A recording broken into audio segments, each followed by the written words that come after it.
বিসমিল্লাহির রহমানির রহিম। আসসালামু আলাইকুম। আশা করছি সবাই ভালো আছেন। সব মিলিয়ে সারা বাংলাদেশে ঘূর্ণিঝড় হিমালয়ের তাণ্ডব চালাচ্ছে এবং চলছেও। আমাদের ঢাকার অবস্থাটা দেখতে পারতেছেন। আমি এই মুহূর্তে বাসা থেকে বেরোলাম প্রায় 7:10 বাজে।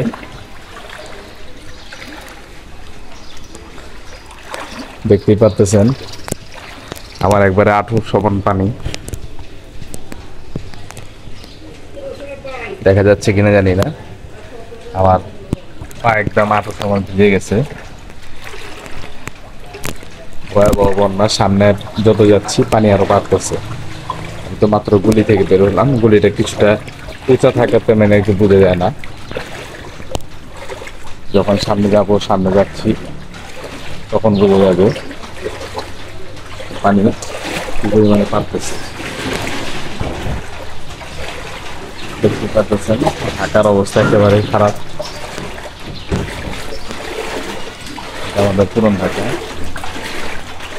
মানে একেবারে বৃষ্টিতে নাস্তানা ভূত। কোথায় ড্রেন আছে, কোথায় রাস্তা আছে, কোনো কিছুই বোঝা যাচ্ছে না।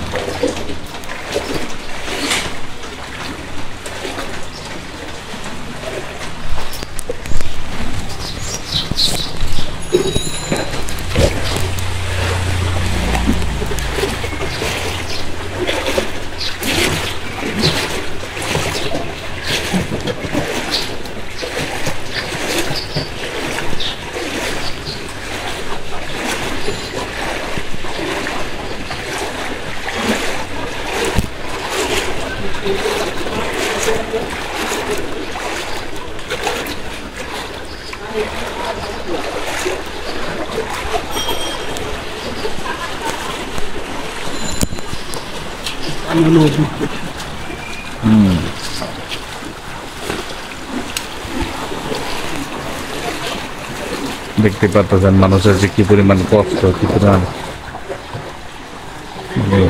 হ্যারাসমেন্ট হইতে হইতেছে এই বৃষ্টিতে, বন্যাতে। কত কষ্ট করে মানে রিক্সা চালাচ্ছে মানুষ, কত কষ্ট করে মানে পানি টানতেছে। পানির ভিতরে রিক্সা টানাটাও খুব কষ্টকর। ময়লা আবর্জনা একবার পুরো ঢাকা, কত পুরন ঢাকা নাস্তা নাবো। আবার পানির যে সংকট দেখতে পাচ্ছেন, একটু কিছু হইলে সেই বাইরে যে কলটা আছে সেই কলটা শর্ট হয়ে যাবে।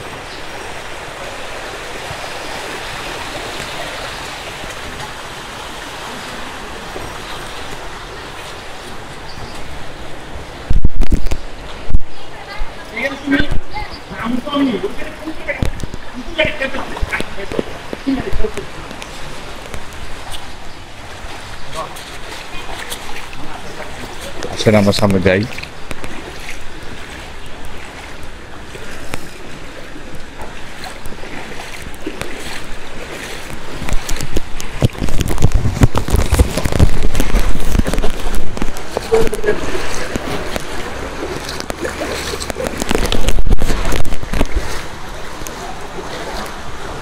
আমি পুরন ঢাকার মানুষ, তো যেহেতু পুরন ঢাকায় থাকি, আপনাদেরকে না দেখাইলেও হয় না যে আমরা যে কি পরিমাণ মানে অনেকে মনে করে যে পুরন ঢাকার টাকা উড়ে, অনেকে মনে করে যে আপনি গিয়া পুরন ঢাকার মানুষ বহুত ভালোই আছে।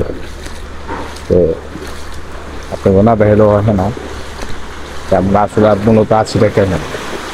বাইরের জেলার মানুষ তো মনে করে যে শুধুমাত্র তারাই কষ্ট করবার লাগিয়েছে, আসলে বিষয়টা এমন না।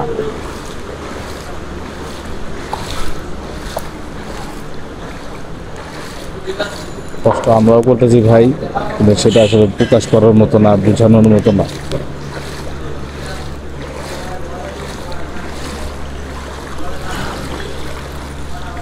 দেখতে পারতেছেন মহিলা মানুষ কি পরিমাণে কষ্ট করে জীবিকার তাগিদে, পেটের তাগিদে বের হয়েছে বাধ্য হয়ে।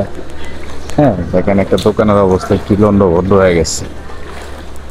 কারো একটা দোকানের সামনে হয়তো চৌকট ছিল। এই হলো মসজিদ, আর একটু বেশি কিছু হলে মসজিদে পানি ঢুকে যায়।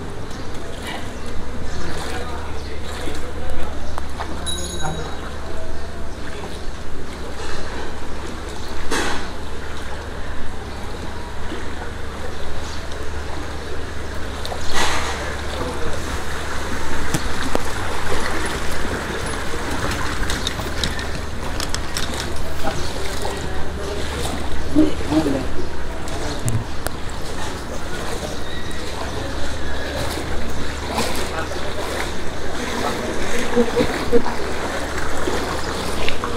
খুব শখে বেরোয় না, খুব কষ্টে বেরোচ্ছে মানুষ।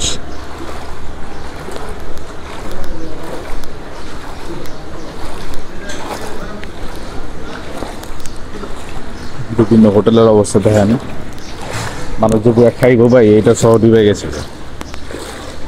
আমি জানি না, আমাদের একের পর এক মেয়র আসে, একের পর এক মেয়র চায়। আসলে মেয়রের দোষ দেওয়া লাভ নাই, সচেতনতা হলে আমি নিজে করতে ভাই।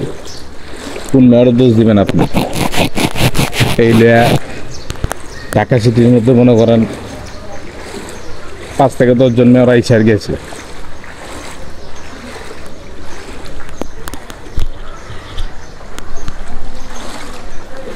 এখন যদি দোষ দেন, কয়জনের দোষ দেওয়া পারবেন? দোষ হলে আপনাকে আর আমি নিজেকে।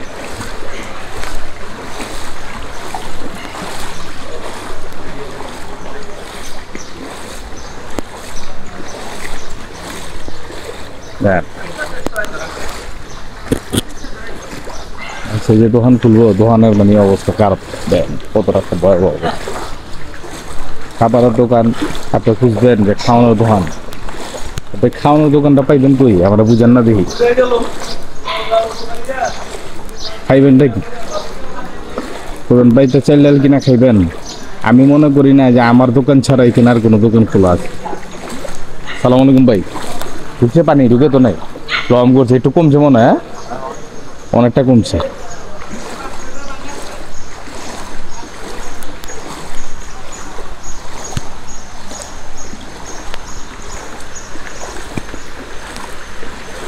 দেখেন, একটা বিষয় হলো,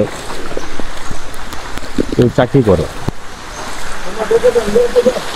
এই মানুষটা মনে করেন চাকরি করলে কাম করতেই বলে, কাম না করলে তুইব না, বাধ্য হয়ে যেতেই বলে। কেউ দোকানদারি করে, যেমন আমি দোকানদারি করি, ব্যবসা বাণিজ্য করি। আমি মনে করি আমার না এলেও চলবে, কিন্তু আমি যদি না আহি মাইজে খাইব কেমন? অন্তত পক্ষে দেখেন, এই যে আমার দোকান, আমি সামনে চেপে লাগাইছি, দেখেন আপনার আমার দোকান ছাড়া ভাই আর কারো দোকান খোলা নাই। মানুষ যে চাইল ডাল কিনা খাইবে, চাইল ডাল তো খাওয়ান নেবো বেড়াবো না, কিনে যদি খাই পারে রান্না খাই রানবোটা কি। তো আশা করি আপনাদেরকে আমি যতটুকু পারলাম আমি পুরান ঢাকার চিত্রটা তুলে ধরলাম। সবাই ভালো থাকবেন। সালামু আলাইকুম।